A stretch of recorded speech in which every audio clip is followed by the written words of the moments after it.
سلام به همه دوستان و همراهان عزیزم. امیدوارم پرتوان و با انگیزه برای رسیدن به خواسته هاتون در تلاش باشید و حال دلتون خوش باشه. با هم آماده میشیم برای گرفتن فال امروز. هر نیتی که در ذهنتون دارید، نیت کاری، تحصیلی، مهاجرت، هر نیتی که دارید انجام بدید. تا چند ثانیه دیگه میریم سراغ دیوان و من غزل و تفسیرش رو براتون میخونم.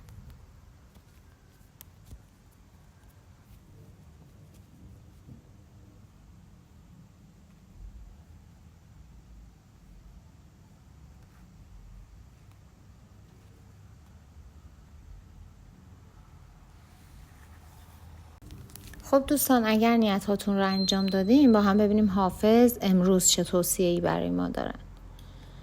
مردم دیده ما جز به رخت ناظر نیست، دل سرگشته ما غیر تو را ذاکر نیست. اشکم احرام طواف حرمت می بندد، گرچه از خون دل ریش دمی طاهر نیست.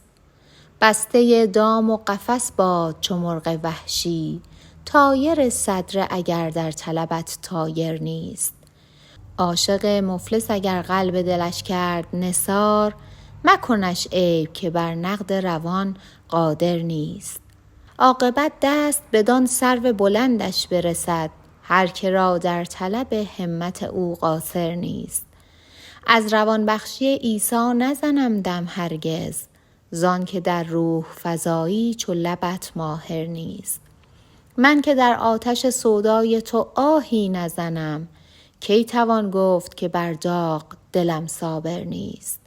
روز اول که سر زلف تو دیدم گفتم، که پریشانی این سلسله را آخر نیست.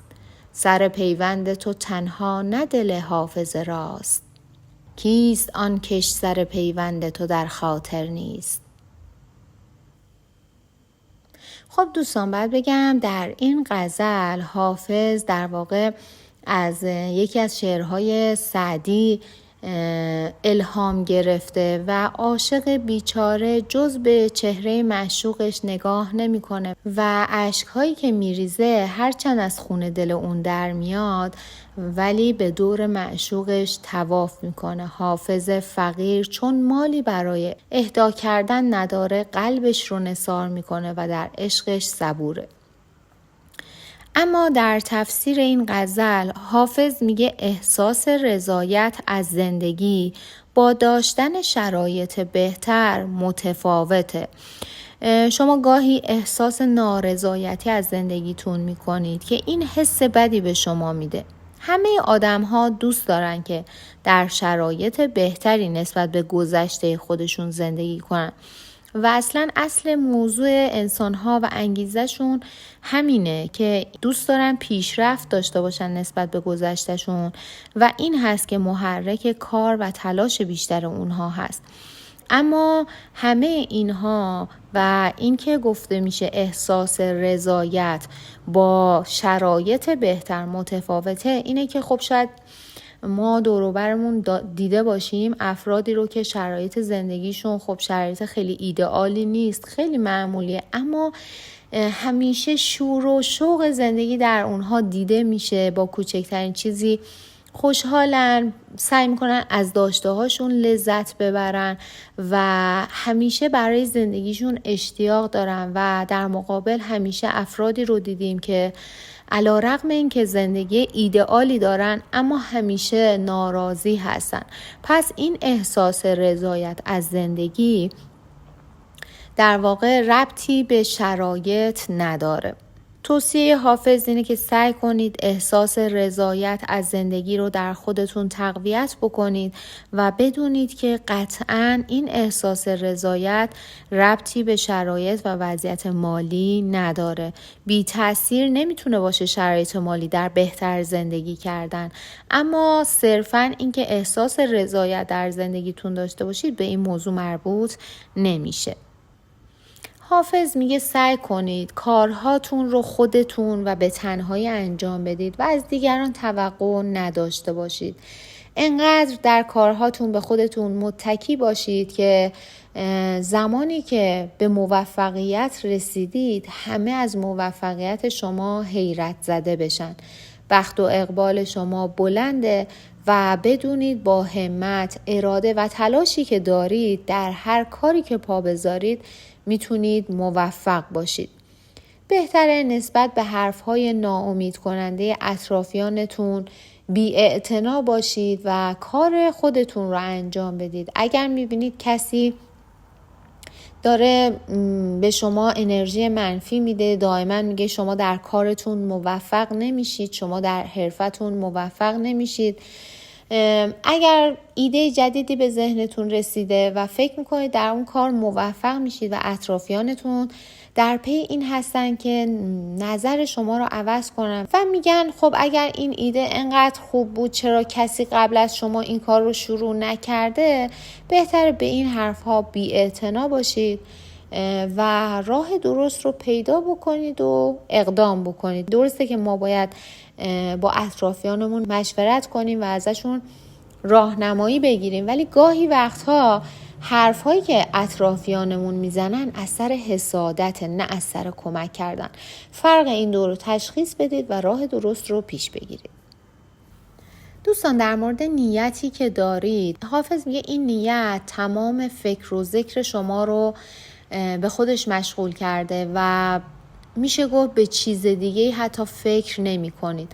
با دست خالی قصد انجام یک کار بزرگ رو دارید و مستعسل هستید که چطور میتونید این کار بزرگ رو به انجام برسونید. در واقع حافظ میگه شما دست از تلاشتون بر ندارید، با همت بلند، با تلاشی که دارید بدونید به مقصدتون خواهید رسید. درسته که همونطور که گفته شد شاید دستتون خالی باشه، شاید چیزی که در ذهنتون هست هدف بزرگی باشه، اما اگر صبور باشید و راهی که انتخاب کردید درست باشه، مطمئناً این راه شما رو به مقصد میرسونه. همه چیز رو به خدا واگذار کنید و فکر نکنید که چطور قراره این کار انجام بشه. بقیه انجام این کار رو به دستان توانمند خدا بسپارید. دوستان، حافظ میگه دنیا رو خیلی مهم برای خودتون جلوه میدید و یه وابستگی به این دنیا دارید، وابستگی به شغل، وابستگی به مال و ثروت، وابستگی به کسب مقام. درسته که ما انسان‌ها باید تا زمانی که توانش رو داریم زندگی بکنیم و زندگی رو در جهت بهتر شدن پیش ببریم، اما صرفاً این که این وابستگی رو به شغلمون، به مال و ثروتمون داشته باشیم به حدی که فراموش کنیم زندگی کنیم و باعث بشه که از اطرافیانمون دور بشیم، از خودمون دور بشیم و خیلی چیزهای مهمتر رو در زندگیمون از دست بدیم، واقعا ارزشش رو نداره و نباید این اتفاقات باعث بشه که شما از خودتون، خانواده‌تون و از خداوند دور بشید. همه شما رو دوست دارن چون شما شخصی هستید که قلب مهربون و صمیمی دارید، اما گاهی وقتها مثل گاو 9 من شیرده هستید و با عصبانیت‌های بی‌موقع و زودرنجیتون کارها رو در حق خودتون خراب می‌کنید. دقیقاً لحظه‌ای که قرار همه چیز به خیر و خوشی پیش بره و تموم بشه، یک حرفی نسنجیده، یک رفتاری انجام میدید که باعث میشه همه چیز به ضرر شما تموم بشه. بهتره کمی خوددار باشید، بهتره کمی صبوری بکنید و از این تندخویی و عصبانیتتون کم بکنید. دوستان، حافظ میگه چند وقت قبل پشت سر شما حرف‌هایی زده شده که در واقع حقیقت نداشته و این حرف‌ها نتیجه شایع پراکنی یه سری از اطرافیانتون بودن که به شدت به شما حسادت میکنن و در پی این هستن که موقعیت شما، شخصیت شما رو خراب بکنن. نگران این حرف‌ها نباشید. افرادی که با شما نشست و برخاست دارن، با شما معاشرت میکنن و واقعا شما رو میشناسن و یک شناخت کلی ازتون دارن، میدونن که این حرفا در مورد شما صحت نداره و خب کسانی هم که شما رو نمیشناسن اهمیتی نداره که در مورد شما چه فکری میکنن. شما راه درست خودتون رو پیش برید و کاری نداشته باشید که بقیه در مورد شما چه فکری میکنن. دوستان، در مورد شخصی که به شما نزدیک هست، حالا از اعضای خانواده‌تونه یا از دوستانتون، حافظ میگه زیاد سر به سر این شخص میذارید و دائم ازش ایراد میگیرید، بهش خورده میگیرید. بهتره از این حالت بیرون بیاید، چون باعث میشه طرف مقابلتون سرخورده و غمگین بشه.